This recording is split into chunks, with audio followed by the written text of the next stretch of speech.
बघा अशा प्रकारचे गणित कसे सोडवायचे। गणित बघा, 7,500 रुपयाचे कर्ज 500 रुपये व्याज देऊन 5 हप्त्यात परत केले। प्रत्येक हप्ता हा मागील हप्त्यापेक्षा 25 रुपयाने जास्त होता, तर पहिला हप्ता किती रुपयांचा होता? अशा प्रकारचा प्रश्न आपल्याला विचारलेला आहे। बघा एकदम सोप्या पद्धतीने कसे सोडवायचे। बघा 7,500 रुपयाचे कर्ज 500 रुपये व्याज देऊन 5 हप्त्यात परत केले। बघा 7,500 आणि त्याच्यावर व्याज किती दिलं? 500, म्हणजे एकूण किती रुपये परत केले? 8,000 रुपये, बरोबर। एकूण 8,000 रुपये परत केले, पण किती हप्त्यात परत केले त्यांनी? 5 हप्त्यामध्ये, म्हणून याला भागिले 5। 5 एक 5, 5 सक 30, किती उरले? 1600, बरोबर 1600। तर काय विचारले? प्रत्येक हप्ता हा मागील हप्त्यापेक्षा 25 रुपयाने जास्त होता, तर पहिला हप्ता किती?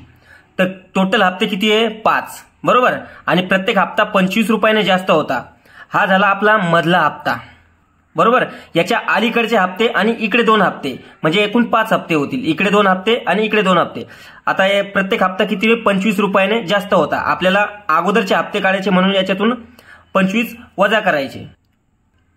तर यामधून 1600 मधून 25 गेले, कारण की प्रत्येक हप्ता 25 ने वाढत होता। आपल्याला अगोदरचे हप्ते काढायचे, म्हणून त्यातून वजा करायचे।